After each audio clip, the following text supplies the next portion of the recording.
দর্শক বন্ধুরা, আজকে আমরা চলে এসেছি খুলনা জেলার জিরো পয়েন্টে পূরবী অ্যাগ্রো ফার্মে। 5 বছর আগে এই ফার্মটি প্রতিষ্ঠিত হয় মিল্কিং ফার্ম হিসেবেই। তারপর আস্তে আস্তে এর বৃদ্ধি হয়। প্রথম 20টি গরু নিয়ে এর যাত্রাপথ শুরু হলেও এখন রয়েছে 70টি গরু। আমরা এই সম্পর্কে বিস্তারিত শুনবো এবং আসন্ন কুরবানি ঈদে তাদের কি আয়োজন রয়েছে এবং তারা কি ধরনের প্রস্তুতি নিচ্ছে সে সম্পর্কে আমরা বিস্তারিত জানবো এবং আপনাদের জানাবো। পুরো আয়োজন জুড়ে আমাদের সাথেই থাকবেন। দর্শক বন্ধুরা, সবাইকে স্বাগত জানাচ্ছি। আমি নূর এ জান্নাত। আজকের পর্ব দীপ্ত কৃষি অনুষ্ঠানের powered by Kazi Farms, co-sponsored by AR Malik Seeds.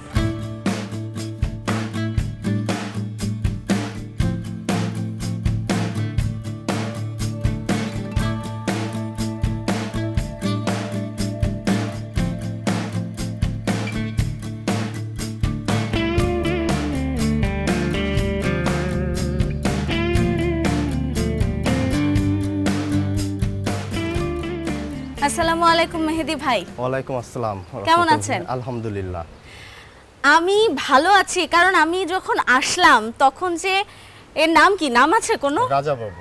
Rajababu. এই রাজাবাবুর এত দস্যিপনা আমি দেখলাম, আমি তো এক কোনায় দাঁড়িয়ে থেকে দেখছিলাম। মানে সে এত জিদ করছিল, এত ছোটাছুটি করছিল, আমি দেখে ভাবছিলাম যে এর কাছে দাঁড়ানো যাবে কিনা। তারপরে এখন তো সাহস করেই আসলাম। এটার ওজন কেমন হবে? 1010 কেজি। বয়স কেমন হবে এর? 4 বছর কাছাকাছি। কি জাত? Holstein Friesian.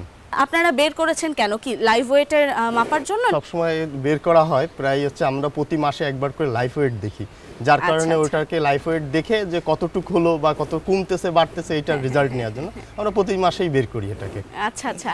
তো কতদিন হচ্ছে এই গরু এসেছে এখানে? এখানে আসছে এই যে 4 বছরের প্লাস। 4 বছর। কি রকম বয়সে এসেছে? আমাদের গাভীর বাচ্চা সহ নিয়ে আসা ছিল, বাচ্চার সাথে ছিল, সে ওই অবস্থাতেই আসা আমাদের এখানে, মানে বাচ্চা হিসেবে এসেছিল। আচ্ছা, এখন তার কত দাঁত হয়েছে? এখন 4 দাঁত হয়ে গেছে। এখন 4 দাঁত হয়ে গেছে। তাহলে কি আমরা আশা করতে পারি আসন্ন কুরবানিতে এটা বিক্রি করার চিন্তা আছে? কুরবানিতে এটা বিক্রি করব। এই খামারটি কতদিন হয়েছে প্রতিষ্ঠা হয়েছে? এটা খামার প্রতিষ্ঠা হয়েছে এই 5 বছর চলতেছে, রানিং আমরা 5 বছর। এই খামারটা নতুনভাবে আমাদের করা।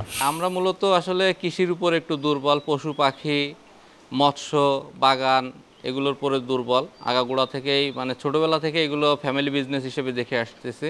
পূরবী অ্যাগ্রো ফার্ম মূলত আসলে আমাদের করোনাকালীন একটি প্রজেক্ট আর কি। করোনার সময় ট্রেডিং বিজনেসগুলো বন্ধ ছিল, যার কারণে আমরা লোকজনগুলো ছাঁটাই না করে চিন্তা করেছি যে এই অ্যাগ্রোতে যার মৎস্য, গরুর খামার, মুরগির খামার, আমাদের সাতক্ষীরার একটা প্রজেক্ট আছে মুরগির, এইসব প্রজেক্টের লোকজনকে ধাবিত করার জন্য এই প্রজেক্টগুলো করা।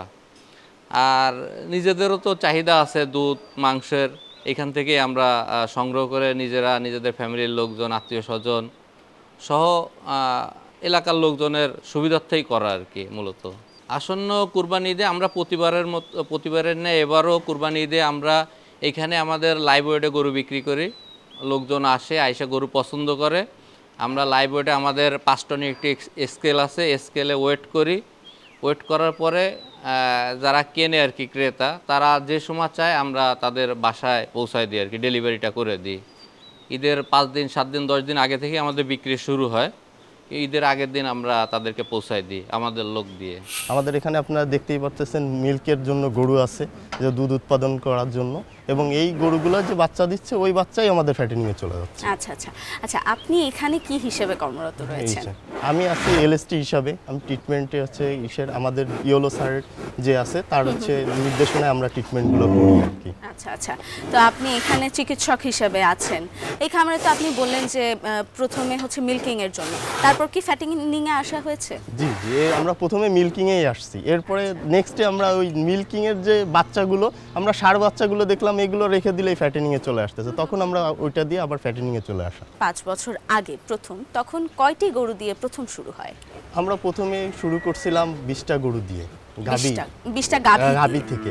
তার থেকে কেউ কোনো গরু গাভীন ছিল, কোনো গরু বাচ্চা দিছে, এরকম গরুগুলোকে নিয়ে আসা হয়েছে। 5 বছরে আপনাদের ওই 20টি গরু থেকে এখন কয়টি? এখন আমাদের খামারে ইনশাআল্লাহ 70টা গরু আছে। 70টা গরু হয়েছে, বাহ, খুবই ভালো লাগলো শুনে। আচ্ছা, 70টা গরুর মধ্যে আপনার গাভী কয়টা রয়েছে আর আপনার ফ্যাটেনিং এর জন্য আমাদের ফ্যাটেনিং এর জন্য বর্তমান রেডি হচ্ছে হলো 20টা গরু, যেটা ফ্যাটেনিং এর জন্য মূলত রেডি হচ্ছে। আর আমাদের হচ্ছে গাভী আছে এই জায়গা 2 সেট মিলে গরু গরু বাচ্চা দিছে, আবার বাচ্চা বাদে 40টা, এই আপনার হচ্ছে 60টা, আর বাদ বাকি সব বাচ্চা। কয়টি শেড রয়েছে এখানে? আমাদের শেড আছে আপনার হচ্ছে 4টা শেড আছে মোট। একটা হলো গাভীর জন্য, একটা ষাঁড়, আর একটা হলো প্রেগনেন্ট যে গরুগুলো ওইগুলোকে আলাদা রাখা, প্লাস হলো বাচ্চাদেরকে আলাদা রাখা। মানে হচ্ছে চারটা শেড রয়েছে গরুর জন্য। আইসোলেশনের কোনো ব্যবস্থা রয়েছে যে যদি রোগাক্রান্ত হয় সেক্ষেত্রে যে আলাদা রাখতে হয় সেই ব্যবস্থা? এটার জন্য আমাদের এই যে আপনি পাশেই যে শেডটা দেখতেছেন এটা হলো কোয়ারেন্টাইন শেড। এটার থেকে আমরা হচ্ছে যে গরুটা আছে মনে করেন রোগাক্রান্তিত হয় অবশ্যই সাথে সাথে আমরা আলাদা করি। তবে আলহামদুলিল্লাহ আমাদের একটা জিনিস হচ্ছে আমরা কখনোই খুব বেশি মানে ক্ষতিগ্রস্ত হইনি, প্রতিনিয়ত আমরা ভ্যাকসিন করে থাকি। তো আমি একটু জানতে চাইবো যে এই যে আপনার পুরো শেড মোটামুটি মিলিয়ে আপনার জায়গার পরিমাপ কত? আমাদের এই জায়গা হচ্ছে 1 বিঘা 3 কাঠা জমি, যেটা আমরা হচ্ছে 1 বিঘাটাতে পুরোটাই হচ্ছে ফাঁকা জায়গা রাখছি, কিছু শেড করছি, এগুলো টোটাল করে এরপরে আমাদের গোবর রাখার জন্য আবার জায়গা আলাদা। আচ্ছা, এই গরুটি তো আমি একদম অনেক বড় দেখতে পাচ্ছি। আপনার ফ্যাটেনিং এর যে গরুগুলি রয়েছে সেগুলো কি এরকমই এত বড় বড়ই, না এর থেকে কম বেশি? কম বেশি আছে, সবগুলো তো আসলে একই মাপের হয় না। এটা যেটা অনেকটা গরু আছে যাদের গ্রোথ ভালো, তাদেরতে দেখা যায় কি যে আশার থেকেও বেশি পাওয়া যায়, আর অনেকটা আছে গ্রোথ একটু কম, ছোট বড়। এটা আসলে তো ব্লাডের উপরে নির্ভর করে যে কি কত পার্সেন্টেজ ব্লাড এইছে। তারপর তো ইনশাল্লাহ আমাদের এর কাছাকাছিই আছে সবাই। কিরকম দাম হতে পারে এই গরুটির আনুমানিক যদি একটু? আমরা এটাকে লাইফ ওয়েটে বিক্রি করার জন্য তৈরি করা হয়েছে। আপনি বলেছিলেন মনে হয় 1010 কেজি মনে হয় না? আচ্ছা, তাহলে 1010 কেজিতে আপনার আমাদের এই গরুটা মাঝে হচ্ছে কুরবানির আগেই অনেকে নিতে চাইছে, খামার যেগুলো তারা হচ্ছে আপনার দাম বলছিল 8 লাখ টাকা। 8 লাখ টাকা? আচ্ছা, অর্থাৎ রাজা বাবুর দাম হচ্ছে 8 লাখ টাকা দাম বলছে, কিন্তু আমরা চেয়েছিলাম 15 লাখ টাকা। আল্লাহ ভরসা, কত দূর কি হয় এটা তো দাম নির্ভর করবে বাজারের উপরে। এই 5 বছর ধরে কি কুরবানিতে বিক্রি করে আসছেন গরু? জি ইনশাল্লাহ আমরা হচ্ছে প্রতি বছরই কুরবানিতে গরু বিক্রি করি। আমাদের সবথেকে মজার ব্যাপার হলো অন্যান্য সবাই আমাদের এখানে এসেই গরু কিনে নিয়ে যায়, যারা এটা হলো খুবই ভালো একটা দিক, যারা হচ্ছে আমাদের কষ্ট করে হাটে যেতে হয় না। আচ্ছা আচ্ছা। মানুষ হলো আমাদের গরু সবাই জানে যে আমরা হচ্ছে যে খাবারটা খাওয়াই সেটা হলো মানে প্রকৃতির যে খাবারটা সেটাই দেওয়ার চেষ্টা করি আমরা। চামড়া টেনে তো মানে মোটামুটি টাইট লাগছে, তারপরে একটু লুজ আছে। আরো কি মোটা হবে? ইনশাআল্লাহ আরো মোটা হবে। আরো মোটা হবে? কি রকম আপনার আরো ওজন কি রকম হতে পারে? এটা আমরা আশা করতেছি যে আপনার 1200 কেজি 1200 কেজিতে যে ঠেকবে। বা এছাড়া কিন্তু আমি গলায় হাত দিলে রেগে যায় কিনা আমি ভয় পাচ্ছি। না না, এটা হচ্ছে কম্বলটাও কিন্তু বেশ একদম অনেক সুন্দর, খুবই শান্ত, তুলনামূলকভাবে যে উচ্চ সেইটার থেকে কিন্তু অনেক শান্ত সে। রাজা বাবুর যেহেতু আরো দাম বাড়তে পারে কুরবানি আসলে, আমার একটু জানার বিষয় আছে যে এই যে খুলনার মানুষই তো আপনাদের এখান থেকে গরু নিয়ে যায়, কিন্তু আমাদের এই দীপ্ত কৃষি অনুষ্ঠান তো সারা দেশব্যাপী মানুষ দেখছে। যদি বলি যে ঢাকার কোনো মানুষ যদি এই রাজা বাবুকে পছন্দ করে সেক্ষেত্রে আপনারা কিভাবে পাঠাবেন? আমরা হচ্ছে যদি ঢাকাতে কেউ নিতে চায় ইনশাল্লাহ আমাদের সাথে যোগাযোগ করবে, পৌঁছায় দিয়ে আসার দায়িত্ব আমাদের, তাদের কষ্ট করে পৌঁছায় নিতে হবে না, আমরা ইনশাল্লাহ তাদের কাছে পৌঁছায় দিয়ে আসার দায়িত্ব আমরা নিব। ভাই এতক্ষণ তো এখানে দাঁড়িয়ে দেওয়ার কথা বললাম, আপনাদের শেড সম্পর্কে কিন্তু জেনেছি, তাহলে চলুন একটু শেডের মধ্যে যেও গরুগুলি দেখি, সেগুলো সম্পর্কেও জানি। অবশ্যই ইনশাল্লাহ। আচ্ছা তাহলে চলুন।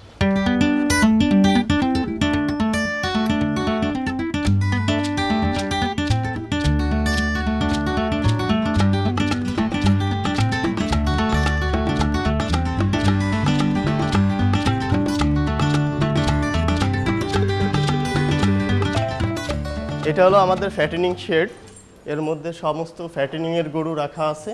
এই পাশ দিয়ে শুরু করে সবগুলোই ফ্যাটেনিং এর গরু। এই জায়গা সবগুলো ফ্যাটেনিং এর, সব ফ্যাটেনিং এর গরু এই জায়গা দিয়ে। এই পাশে আমাদের যে পিছনে যে গরুগুলো পড়ছে এইগুলো সব হলো 600 কেজি, 600 কেজি প্লাস। সামনে যেটা আছে সেটা হলো 700 কেজি প্লাস। আচ্ছা, মানে মোটামুটি এগুলো হচ্ছে বেশ বড় ধরনের গরু। জি জি জি। আর আপনার এই সাইডে যেটা বাম সাইডে যে গরুটা আছে এটা হলো ছোট কিছু গরু আছে এর মধ্যে। এদের কি রকম? 350-300 কেজি এরকম লাইফ ওয়েট। আচ্ছা আচ্ছা। যে 700 কেজির আমি যেগুলো একদম বড় বড় দেখতে পাচ্ছি, এখানে মোটামুটি 5টার মতো আমি গরু দেখতে পাচ্ছি, এগুলোর বয়স কি রকম? এইগুলো আপনার হচ্ছে 4 বছরের কাছাকাছি, 3.5 বছর এরকম, মানে 3 বছর প্লাস ধরতে পারেন আপনি। আচ্ছা আচ্ছা। আপনি বলেছিলেন যে আপনারা হচ্ছে 20টি গাভী দিয়ে শুরু করেছিলেন, তাহলে এই মানে যেগুলো ষাঁড় গরু আমি দেখতে পাচ্ছি এগুলো তো এই খামারেই জন্ম নাকি? জি জি, এইগুলো অনেকগুলো মা আসছে যাদের সাথে বাচ্চা নিয়ে আসছে, আচ্ছা, আবার অনেকেই প্রেগনেন্ট আসছে, আবার পরবর্তীতে আমাদের এই জায়গায় এসে প্রেগনেন্ট হইছে। এই সব গরুগুলোরই বাচ্চা। আমাদের যে যতগুলো ষাঁড় আছে এগুলো আমাদের খামারেরই বাচ্চা। আচ্ছা, এই 36 নাম্বার যে টোকেনের গরুটি আমি দেখতে পাচ্ছি, খুব সুন্দর লাগছে আমার। ভাই এটা কি ফ্রিজিয়ান গরু? এটা হলো হলস্টেইন ফ্রিজিয়ান জাতের গরু। এই গরুটা হচ্ছে আমাদের এই জায়গারই বাচ্চা। এর টোকেন নাম্বার হলো হচ্ছে 36। এইটার ওয়েট আছে আপনার 710 কেজি। লাইফ ওয়েট, এটা যেটা লাইফ ওয়েট লাইফ এখনো ওয়েট 710 কেজি। আচ্ছা, কুরবানির মধ্যে কি এই গরুর ওজন আর একটু বাড়তে পারে? ইনশাআল্লাহ আমরা আশা করতেছি বাড়বে। কি রকম দাম পড়তে পারে? এটা আমাদের রেট হলো 550 টাকা করে। কেউ নিতে চাইলে 550 টাকা করেই ওইটাই লিমিট থাকবে এখন। আচ্ছা, তাহলে এই যে পরের গরুটি দেখতে পাচ্ছি মসৃণ একদম, এটাও তো ফ্রিজিয়ান মোটামুটি আমি দেখতে এটা পাচ্ছি। Holstein Friesian. হ্যাঁ হ্যাঁ। আচ্ছা, এটা কি 100% হলস্টেইন ফ্রিজিয়ান? আসলে হলস্টেইন ফ্রিজিয়ান আমাদের যে 100% এই যে বিষয়টা, এটা হচ্ছে আমরা ক্লিয়ার করতে পারবো না। যদিও আমরা বলছিলাম যে আমরা হচ্ছে যে বাচ্চাগুলো নিয়ে আসছি, গাভী নিয়ে আসছি, এই গাভীগুলোর কিন্তু আমরা পূর্ব ইতিহাসটা পাইনি, যার কারণে ওইটা 100% কিনা এইটা আমরা শিওর করতে পারি না। যার কারণে আমরা সবসময় বলি ক্রস, মানে মনে করেন 85% বা 80%-এর ভিতরে আছে। এটার ওজন কি রকম হবে তাহলে? ওজন হচ্ছে এটার ওজন 835 কেজির মতো হবে। 835 কেজির মতো হবে। তো এটা কি কুরবানি আসতে আসতে 900 ক্রস করতে পারে? ইনশাল্লাহ আশা করি আমরা যে এটা ক্রস করবে। যদিও আমরা খাবারের মধ্যে কিছু পরিবর্তন নিয়ে আসছি। এটা থেকে আমরা যেরকম দানাদার খাবার দেওয়া শুরু করছি এবং ডিবি যে ভিটামিনটা, ডিসিপি ডিবি এর লাইমস্টোন, এটা আমরা যুক্ত করছি। আশা করি ইনশাল্লাহ যে এটার মধ্যে পরিবর্তন আসবে। আর আমরা সবসময় চাই যে প্রকৃতিরভাবে যে খাবারটা আমরা হচ্ছে যে ঘাসটা দিচ্ছি, এখন আমরা হলো জারা ঘাসের চাষ করা শুরু করছি। আমাদের জমিতে জারা ঘাস চাষ হচ্ছে, আমরা পর্যাপ্ত ঘাস সাপোর্ট দেওয়ার চেষ্টা করতেছি। ভাই, আপনার কাছ থেকে আরেকটি গরু সম্পর্কে জানবো। একদম শেষে আমি দেখতে পাচ্ছি খুব একটু অন্যরকম ভিন্ন রঙের, ছাই রঙের একটি গরু দেখতে পাচ্ছি। তো ওই গরুটি সম্পর্কে কিন্তু একটু জানবো, কারণ আমরা তো মোটামুটি জানি যে হলস্টেইন ফ্রিজিয়ান কালো সাদা এর মাঝখানেই হয়, তাহলে ওইটা কি গরু? ওইটা হচ্ছে আপনার যে ফ্রিজিয়ানের পেটের থেকে বাচ্চা বের হওয়া, ওইটা হলো ইজাবের একটা বীজ। ইজাব অ্যালায়েন্সের ওদের হচ্ছে বীজ। ওইটার হচ্ছে বাচ্চাটা ছিল ফ্রিজিয়ানের সাথে ক্রস হয়েছে, ক্রস হয়ে ওই কালারটা আসছে। ওইটা আসলে একটু আনকমন কালার হয়েছে, আমাদের দেশি দেশি একটা কালার। যদিও ওটার মধ্যে একটা পরিবর্তন অন্য, ফ্রিশিয়ান না, ওটা হচ্ছে শাহিওয়ালের সাথে ক্রসের যে জাতটা ওইটা। আচ্ছা, যেহেতু শাহিওয়ালের কথা বললেন, সেক্ষেত্রে আমি একটা বিষয় জানতে চাই যে অনেক খামারেই যে দেখি যে ফ্যাটেনিংয়ের ক্ষেত্রে অনেকে শাহিওয়ালের ওপরে খুব গুরুত্ব দিয়ে থাকেন, তো আপনারা এটা নিয়ে ভাবছেন কিনা? আমরা শাহিওয়ালটাকে মূলত যেটা প্রাধান্য দেয় মানুষ, কারণ লাল গরু মানে আপনার কুরবানি আসন্ন করলে লাল আর কালোর পরে চাহিদা থাকে পর্যাপ্ত মানুষের, যার কারণে সবাই লাল কালোর দিকে ঝুঁকে যায়। কিন্তু মূলত এই যে ফ্রিজিয়ান গরু এইগুলো হচ্ছে একটু সাদা কালো, এটার এখন আর মানুষের মানে কুরবানিটা আসলে নাদুস নদুস সুন্দর গরুর দিকেই মানুষ একটু নজর দেয়। তবে ফ্রিজিয়ান যে একেবারে নাদুস নদুস না তা কিন্তু না, দেখতেই পাচ্ছেন অনেক সুন্দর সুন্দর গরু, কিন্তু তার মধ্যে ওই যে লাল গরুটার দিকে আমরা ওরকমভাবে মনোযোগ দিচ্ছি না, যেহেতু আমাদের হচ্ছে মূল উদ্দেশ্যটা মিল্কিং। এই তো আমরা বড় বড় গরু দেখলাম, যাদের অনেক বড় পরিবার বা যারা কুরবানিতে অনেকজন মানুষ নিয়ে একসঙ্গে ঈদ উদযাপন করেন, তাদের জন্য এই গরুগুলো তো মাশাআল্লাহ অনেক ভালো। কিন্তু এই পাশে আপনি কিন্তু বলেছেন যে মোটামুটি 350 কেজি 400 কেজির মধ্যে গরু রয়েছে। আচ্ছা, আমরা যে একক পরিবারগুলো দেখি, অনেক ছোট ছোট পরিবার আছে, তারা কিন্তু এরকম ছোট গরু খোঁজে। তো আমরা কিন্তু এখান থেকে একটু গরুগুলি সম্পর্কে জানতে চাইবো, যে এরকম আমার হাতের কাছে এই যে এই গরুটি ধরুন, এটার ওজন কিরকম হবে? এইটা 300 কেজির মতো হবে, 320-30 কেজি। আচ্ছা। এটা হলো লাইফ ওয়েট। আর এরপরে যেটা আছে 300-350 প্লাস আছে। আর এরপরে যেগুলো আছে এগুলো হচ্ছে আমি আপনাকে প্রথমে বলছিলাম যে আমরা যে গরুগুলো আনছি, লাল গরুটা ওটা কি এবার শাহিওয়াল নাকি? না, ওটা হলো রেড চিটাগাং, যেটা আমাদের মূল আচ্ছা, জাত। রেড চিটাগাং ক্যাটেল যেটা আমাদের মূল জাত ছিল, ওটা দেখেন নাক থেকে শুরু করে শিং টিং পায়ের খুর পর্যন্ত সব লাল, যেটা আমাদের মূল জাত ওইটা। আমরা হচ্ছে যে গরু আপনাকে প্রথমে বলছি যে আমরা যেটা নিয়ে আসছি তার সাথে কিছু বাচ্চাও ছিল, যেহেতু বাচ্চা ছিল সেই বাচ্চা থেকে ওই বাচ্চাগুলা। এবং এই গরুটি রেড চিটাগাং ক্যাটল কিন্তু মানে খুব দুর্লভ একটা জাত বলা যায়, যে এখন আর দেখাই যায় না। যদিও এটা চিটাগাংয়ে অনেক দেখা যেত, চিটাগাং সিলেটের দিকে অনেক দেখা যেত, কিন্তু এখন কিন্তু আর এটা দেখা মেলে না। একটা বিষয় জানতে চাইবো, আপনাদের গরুর সাইজের ওপর নির্ভর করে কি দাম ওঠানামা করে? যেরকম বেশি ওজনের গরু 550 কেজি, একটু ছোট ওজনের, সেখানে কি কম হতে পারে দাম? না, এটা আসলে আমাদের যে অনেক বড় যে গরুটা ওইটা আমরা একটা ফিক্সড রেট দেই। যেরকম আপনার লাইফ ওয়েট যখন 1000 কেজি কাছাকাছি 800 কেজি প্লাস করে চলে যায়, যখন 900 কেজি প্লাস, এইগুলোর রেটটা আমরা একটু বেঁধে দেই যে এইগুলো আসলে আকর্ষণীয় গরু হয়। আর যেগুলো একটু লাইফ ওয়েট কম আছে এইগুলোর ফিক্সড প্রাইস ওই যে 550 টাকা বললাম, ওটা হচ্ছে বাজার প্রাইস। যদি উঠানামা করে আমরাও উঠানামা করাবো, যেহেতু আমাদের তো একটা নির্দিষ্ট বাজারের সাথে মিল রেখে বিক্রি করতে হবে। রেড চিটাগাং যে গরুটা, এই গরুটা যেটা দেখছেন এটার খাবার খরচ কম। ফ্রিশিয়ান গরু যেটা লাইফ ওয়েট বেশি, তার খাবার খরচও বেশি। এখন ওই গরুর যে দাম হবে, ওই গরুর দামের সাথে এখন 800-700 কেজির গরুর দামের কিন্তু অ্যাকুরেট হবে না, কারণ এটা ওর খাবার খরচ কম। ওর হচ্ছে যেরকম ওর মেনটেনেন্স যদি বলতে যান ওইভাবে, যে এর হচ্ছে যে ওষুধের যে খরচ কস্টিং এটাও কম, অনেক কম। কিন্তু ফ্রিশিয়ানের মনে করেন এটা আমাদের দেশের গরু না, এরা বারবার রোগ আক্রান্ত হয়, যেরকম ফ্যান দেওয়া লাগে, পানি শাওয়ার দেওয়া লাগে, আপনার 2 বার গোসল করানো লাগে, ওকে আপনি 1 বার গোসল করালেও হবে। এই যে খরচের দিক বিবেচনা করে ওর খরচ কম হচ্ছে, আমার এইটার খরচ বেশি হচ্ছে। কিন্তু দেখা যাচ্ছে কি আমাদের বাজারের যে চাহিদার উপরে নির্ভর করে, চাহিদাকে যদি ওইভাবে ধরা হয় তাহলে আপনার এই গরুটা তো চাহিদা বেশি, কিন্তু আপনার যে ফ্রিজিয়ানের চাহিদা কম থাকে, কিন্তু খরচের দিকে কিন্তু এরা অনেক বেশি খরচ হয়। যে খাবার খরচ যদি ওইটা আমরা হিসাব করি, খাবার খরচ হয়। এখন দাম এটা নির্ভর করে খাবার খরচ, তার যত্ন করতেছি, কি পরিমাণ আমার খরচ হচ্ছে, তার উপরে তো আমি একটা দাম দেব। এখন আমি একটা গরু উৎপাদন করতেছি, অবশ্যই লাভের দিকে খেয়াল রাখতে হবে, জানি আমার হচ্ছে এই গরুটা দিয়ে যে খরচ করতেছি এটা যেন লসে না চলে যায়। দিনে কতবার খাবার দেন আপনি? দিনে আমরা হচ্ছে 3 বার খাবার দেই। সকালবেলা ভোরে উঠেই এদেরকে প্রতিটা নান্দায় খাবার দেওয়া হয়, দুপুরে একবার, আবার বিকালবেলা একবার। আমরা 3 বার করে এখন বর্তমানে খাবার চালু করছি। আর পরিচর্যায় গোসলটা আপনি দিনে কতবার করেন? দিনে আমরা হচ্ছে যখন গরম পড়তেছে 30 ডিগ্রি উপরে চলে যাচ্ছে, তখনই আমরা হচ্ছে দেখা যাচ্ছে 1-2 বার করাচ্ছি। তার থেকে অতিরিক্ত যখন হচ্ছে তখন 3 বারও করানো লাগতেছে। ভাই এবার তাহলে কিন্তু আমরা একটু মিল্কিং শেডে যাব, ওখানেও একটু জানবো কি অবস্থা এবং গরুগুলিকে একটু দেখবো। অবশ্যই, ইনশাআল্লাহ আসেন আমাদের তাহলে মিল্কিং শেড এই পাশে।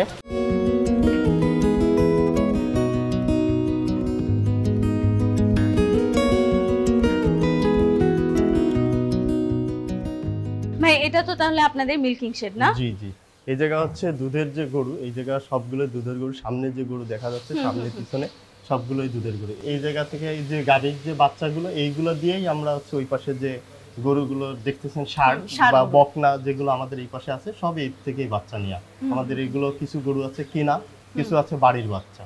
এই যে গরু, এই গরু দিয়ে এর থেকেই পরবর্তীতে আমরা গাভী করছি। ওই যে 5 বছর আগে প্রথম 20টি গাভী কিনলেন, সেই 20টির মধ্যে এখানে কোনো একটি আছে? হ্যাঁ, এর মধ্যে হচ্ছে আপনার প্রথম যে গরুটা নিয়ে আসা ছিল তার মধ্যে কিছু গরু আছে, যেরকম আপনার পিছনেরটা আছে, এ আছে, তারপরে এই যে সামনে এই যে গরুটা, এগুলো সব আমাদের বাইরে থেকে নেওয়া। আমাদের নতুন যে বাচ্চা, ওই যে কর্নারে যেটা জার্সির বাচ্চা, ওইটা আমরা হচ্ছে নতুন কিনেছি এবার। তো এই যে বললেন একটা জার্সির বাচ্চা রয়েছে, এই জার্সির বাচ্চা আর এগুলো তো ফিজিয়ান, হলস্টাইন ফিজিয়ান। তাহলে দুধের কি তারতম্য আপনি দেখতে পাচ্ছেন? কার দুধ প্রোডাকশন সবথেকে বেশি হয়? যে জার্সি গরুটা আছে, এই জার্সি গরুটা দুধের যদি ওইভাবে হিসাব করলে এই হচ্ছে দুধ আরো বেশি দিচ্ছে জার্সি জাতে। আর এরা হচ্ছে আমাদের খাচ্ছে বেশি, দিচ্ছে কম।